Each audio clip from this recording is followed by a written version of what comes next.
So today, students, first question is, how does the force of gravitation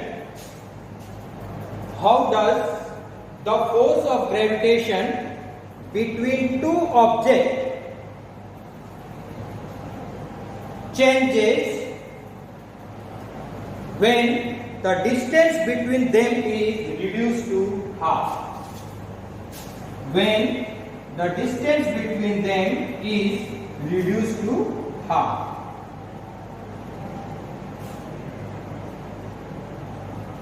The question I am repeating: how does the force of gravitation between the two objects changes when the distance between them is reduced to half? This is a very short question but very important question to understand the concept of gravitation.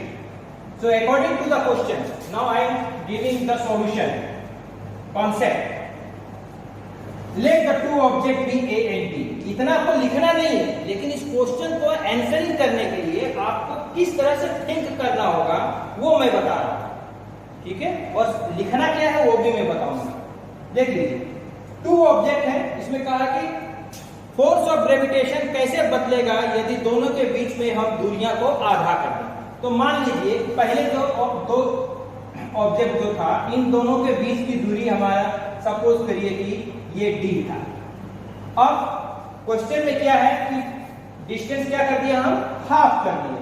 तो body वही रहेंगे, body वही है, यानी कि body वही है means अगर इसका m1 था तो कैपिटल M ले लीजिए, इसका स्मॉल m, तो इसका भी मास कैपिटल M और इसका स्मॉल m ही रहेगा. लेकिन अंतर क्या है दोनों के बीच कि दोनों के बीच की जो दूरी है वो हमने हाफ कर दिया. हाफ मतलब पहले d था, ये हम क्या कर दिए, d/2 कर दिया. तो जब हमने d रखा था तो यहाँ पे फोर्स कितना होगा, फोर्स ऑफ ग्रेविटेशन है g times of m upon d square. अब जब हम d/2 करेंगे तो फोर्स क्या हो जाएगा, F is equal to, again applying the same formula, mass तो वही है हमारा, तो कैपिटल M स्मॉल m.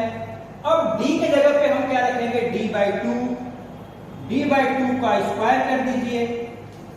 जब स्क्वायर करेंगे तो ये क्या हो जाएगा, d²/4, तो 4 ऊपर चला जाएगा, ये हो जाएगा F will be equal to 4 times of g m upon d². ठीक. अब देखिए g m d² इस कंडीशन में भी था और यहां पे भी g m d² आ गया. इसका मतलब कि जो डिक्रीज करेंगे डिस्टेंस, उसमें जो फोर्स होगा वो हमारा पहले वाले फोर्स का 4 गुना हो जाएगा, 4 टाइम्स ऑफ F. अगर हम इस फोर्स को F1 लेते हैं, इसको F2 लेते हैं, तो ये F1 हमारा F2 हमारा F1 पे 4 गुना बढ़ जाए. और लॉ भी यही कहता है, अगर डिस्टेंस घटेगा ऑब्जेक्ट के बीच में तो फोर्स ऑफ अट्रैक्शन ज्यादा होगा, अगर डिस्टेंस बढ़ेगा तो फोर्स ऑफ अट्रैक्शन हमारा कम होगा. तो ये जो थिंक प्रोसेस हुआ, कैसे हम इसको आंसर करेंगे. तो अब इसको आप आंसरिंग क्या करना है, क्योंकि क्वेश्चन छोटा है, इसको आप लिखेंगे. ये फर्स्ट केस में F1 कर दीजिए, F1 is equal to g m upon d square. Second case में F2 is equal to g m upon d² d/2 whole square. तो ये क्या आ गया, F2 is equal to 4 times of F. तो you will write the force between the two objects will increase 4 times of the original force. Original force means इस case में जितना force था उस फोर्स का 4 गुना, यानी कि अगर ये 25 न्यूटन फोर्स रहेगा तो 4 गुना कितना हो जाएगा, 100 न्यूटन फोर्स हो जाएगा जब हम दोनों के बीच में डिस्टेंस हाफ कर देंगे. So the answer will be the force of gravitation becomes 4 times of its original. So this is how we solve the problem. तो एक हो गया कि हमने डिक्रीज कर दिया. अगर कह दिया कि what will be the change in force if the distance between them is doubled, ये तो हाफ किया, अगर हम डिस्टेंस डबल कर देंगे इसका मतलब क्या होगा कि यहां पे हम क्या ले लेंगे, d की जगह में क्या लेंगे, double of d that is 2d, 2d ले लेंगे। ये F2 कितना आ जाएगा, g m upon 4d square. इसका मतलब कि ये 1/4 times of GMMD square, GMMD square यानी 4 टाइम्स ऑफ F1। यानी कि अगर हम दोनों के बीच का डिस्टेंस दोगुना कर देंगे तो अब जो फोर्स F2 होगा वो F1 का 1/4 हो जाएगा। यानी F1 यदि 100 न्यूटन था तो F2 कितना हो जाएगा, बताओ। हाँ 25 हो जाएगा, that becomes will be 25 metre. So these are the types of question being asked in your numerical as well as in a theoretical portion, and let us discuss the next question. A stone is released from the top of a tower of height 19.6 meter. Say this is the ground, this is a tower which height is 19.6 meter, and from this height a stone is released. यहां से stone को छोड़ा गया। Calculates its final velocity just before touching its ground. Calculates its final velocity just before it's touching its ground. यहां से छोड़ा गया तो ग्राउंड पे गिरने से ठीक पहले फ्रैक्शन ऑफ सेकंड पहले उसकी वेलोसिटी इस ऑब्जेक्ट का क्या होगा वो हमको निकालना है। ठीक है, so s is given, that is distance is given 19.6 metre. ठीक है,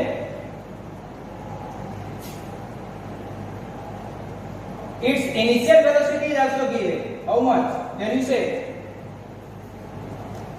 Yes, correct. Because this stone is released from this height means initially it was at rest, that is g. Now what is to अगर यहाँ पे जो velocity जो पूछी जा रही है वो वेलोसिटी कौन सी होगी, फाइनल वेलोसिटी हो जाएगी, दैट इज बी आस्क्ड। ठीक है, तो अब यहां से बताइए, हमने बताया था this is when the stone is falling it is under the action of gravitation of the earth, so it has straight line motion and this is the case of free fall. ये free fall का problem है और straight line motion में है। तो straight line motion में free fall जब होता है तो उसका इक्वेशन क्या होगा, तो straight line equation third equation लागू होगा। थर्ड इक्वेशन क्या है, इनिशियल वेलोसिटी फाइनल वेलोसिटी हमको पता है, तो कौन सा इक्वेशन हम लगा सकते हैं, देखिए टी हमको नहीं पता है तो टी वाला इक्वेशन हम नहीं यूज करेंगे, इसको हम यूज कर सकते हैं v square minus u square is equal to 2ax। लेकिन यहां पर हम a नहीं लिखते हैं, ठीक है, तो ये एक्सेलरेशन यहां पर क्योंकि फ्री फॉल का केस है, एक्सेलरेशन जब फ्री फॉल होता है तो एक्सेलरेशन a के जगह पे हम g लिखते हैं, so we will write 2gs। इसको 2gs। अब चूंकि ये फ्री फॉल का केस है तो फ्री फॉल के केस में हम जहां जहां a आता है इक्वेशन ऑफ स्ट्रेट लाइन में वहां वहां हम g रखते हैं, तो यहां पर हमने g रख दिया। अब g रखने के बाद भी अब देखिए तीन इक्वेशन होते हैं, मैं आपको थोड़ा सा ऊपर लाऊं, v square equal to u square equal to 2as, एक क्या है v is equal to u plus a t होता है, और तीसरा क्या होता है, s is equal to u t plus half a t square. यही होता है ना तीन इक्वेशन। अब देखिए फ्री फॉल के केस में ये तीनों इक्वेशन में हम g लेते हैं, g इक्वेशन वही रहेगा, a के जगह में g लेंगे, क्योंकि यहां भी g क्या है, एक्सीलरेशन ही है ड्यू टू ग्रेविटी। अब जब ऑब्जेक्ट ऊपर से नीचे आता है, when the object is falling, fall का केस में हम g का वैल्यू हम पॉजिटिव लेते हैं, और when the object goes upward यानी स्ट्रेट वर्टिकल थ्रोइंग का अगर केस है, अगर प्रॉब्लम में है कि a ball is thrown vertically upward, तो वर्टिकली अपवर्ड मींस हम नीचे से ऊपर की ओर वर्टिकली अपवर्ड थ्रो किए, तो अब ये ऑब्जेक्ट ऊपर से नीचे जा रहा है, लेकिन जी जो होता है ये हमेशा नीचे की ओर ही लगता है, इस कारण इसके रेस्पेक्ट में इसका डायरेक्शन ऑपोजिट हो गया। तो अपवर्ड जब हम कोई चीज को थ्रो करते हैं, ऐसे प्रॉब्लम में हम जी को नेगेटिव लेते हैं। ये बात नोट कर लीजिए, ये बहुत इंपॉर्टेंट पॉइंट है ये न्यूमेरिकल प्रॉब्लम में।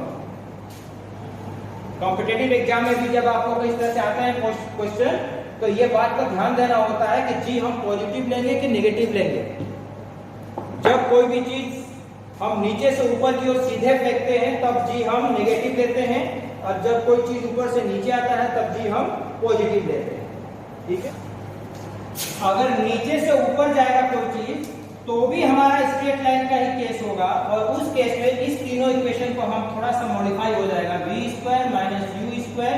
अब देखिए ये माइनस जी हो जाएगा, ये हो जाएगा माइनस 2gs, और ये हो जाएगा v is equal to u, और यहाँ प्लस था तो ये हो जाएगा माइनस जी टी, और यहाँ पे हो जाएगा s is equal to u t minus half g t square. तो कुल कितने इक्वेशन हो गए, 3 इक्वेशन अपवर्ड के लिए, 3 इक्वेशन फॉलिंग के लिए। तो कुल इक्वेशन कितने हो गए हमारे, 6 इक्वेशन। तो यहां पर जो केस किसका है, फॉलिंग का केस है, तो जी हम क्या लेंगे, पॉजिटिव लेंगे। तो ये हमारा इक्वेशन है।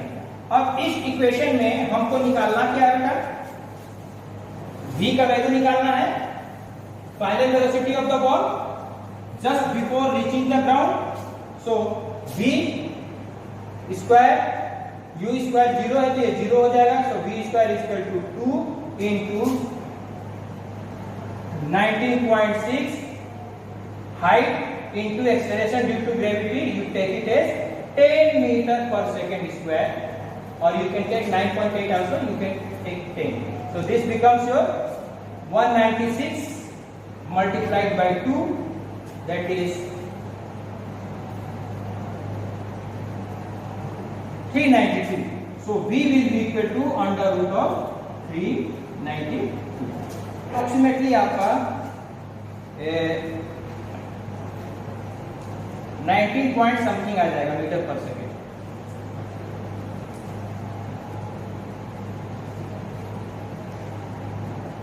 हाँ वही मैं बोला 19.79 meter per second, that is your velocity just striking the ground.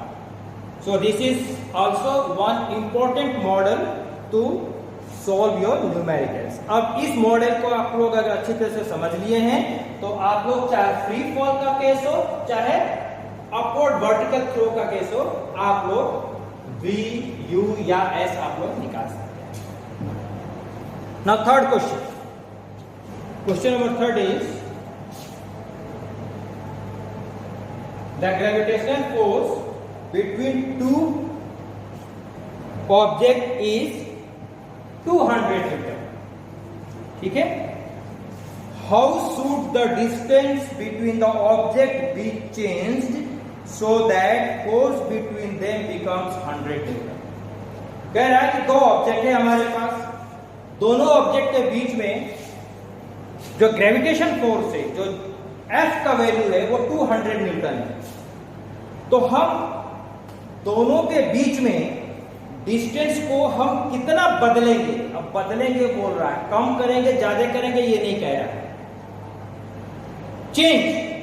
Change कम भी हो सकता है, चेंज ज्यादा भी हो सकता है। अब क्या होगा ये आपको निकालना है। तो हम कैसे चेंज करेंगे डिस्टेंस को कि दोनों के बीच का फोर्स 100 न्यूटन हो जाए, 200 के जगह 100 न्यूटन हो जाए। ठीक है, तो ये एक न्यूमेरिकल प्रॉब्लम है। तो शुरुआत कहां से करेंगे यार? गिवन F1 दिया हुआ है दैट इज 200 न्यूटन, F2 दिया हुआ है कि हमको 100 न्यूटन करना है, यानी फाइनल फोर्स दिया हुआ है। पूछ क्या रहा है? डिस्टेंस क्या होगा? कैलकुलेट करेंगे तो पता चल जाएगा कि हम डिस्टेंस कितना बदलेंगे। ठीक है, तो ये हमारा डाटा होगा। अब शुरू करेंगे हम सॉल्यूशन से। तो F1 क्या है हमारा? F1 जो 200 न्यूटन दिया हुआ है वो क्या है? That is gravitation force. और ग्रेविटेशन फोर्स का फॉर्मूला क्या है? G times of m upon d square. तो यहां पे d सपोज कीजिए F1 के लिए डिस्टेंस d1 है तो d1 स्क्वायर कर दीजिए। F2 100 न्यूटन ये भी दिया हुआ है, इसके लिए भी आप क्या लिखेंगे? G। अब दोनों ऑब्जेक्ट वही है, यानी कि मास वही है, तो कैपिटल है M। डिस्टेंस कितना बदलेंगे? से इट इज d2, सो ये d2 का स्क्वायर। इसमें कॉमन क्या होगा? GMM और GMM, यानी कि अब यहां पे रेशियो ले लीजिए F1 अपॉन F2। तो ये क्या हो जाएगा? दोनों का रेशियो लेंगे तो ये हो जाएगा हमारा F1 का हो जाएगा GMM upon d1 square multiplied by, अब ये क्या हो जाएगा? डिनोमिनेटर में आएगा तो ये ऊपर हो जाएगा, तो मल्टीप्लिकेशन साइन हो जाएगा, तो ये रेसिप्रोकल ले लेंगे d2 square upon GMM।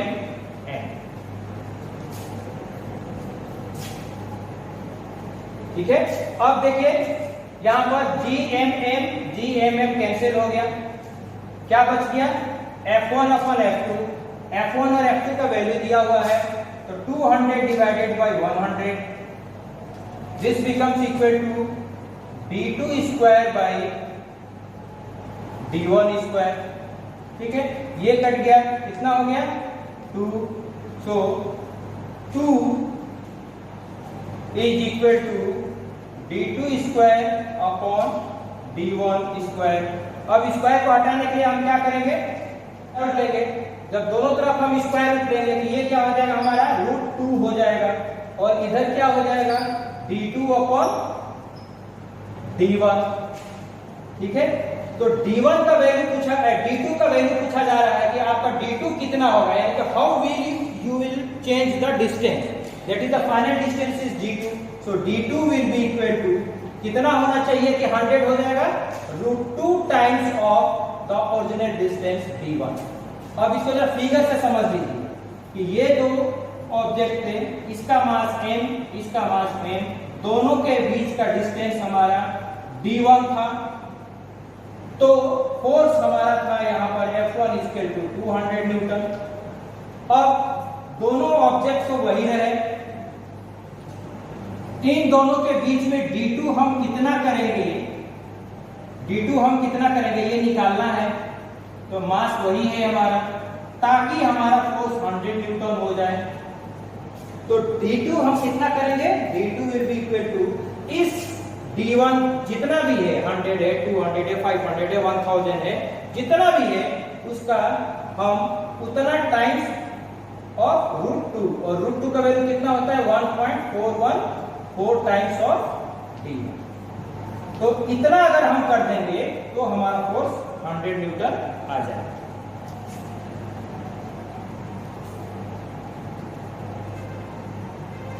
Now take one question for your homework. Note it down. Ready? Okay. ठीक है. The gravitational force between two objects is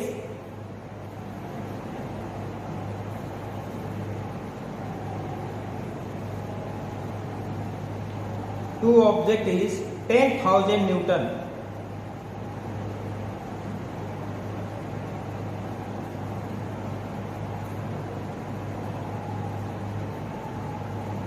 How should the distance between the object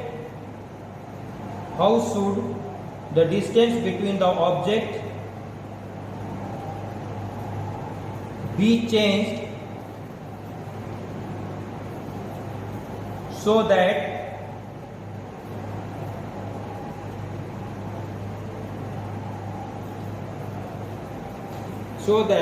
the force between them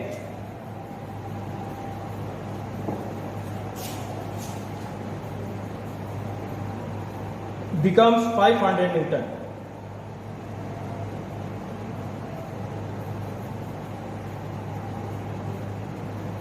Becomes 500 Newton. Over.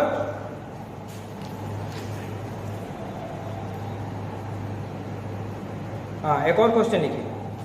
Second question. Mass of the object is 20 kg. Mass of the object is 20 kg. Find its weight on earth. Find its weight on earth. What will be its weight? What will be its weight when measured on the surface of the moon?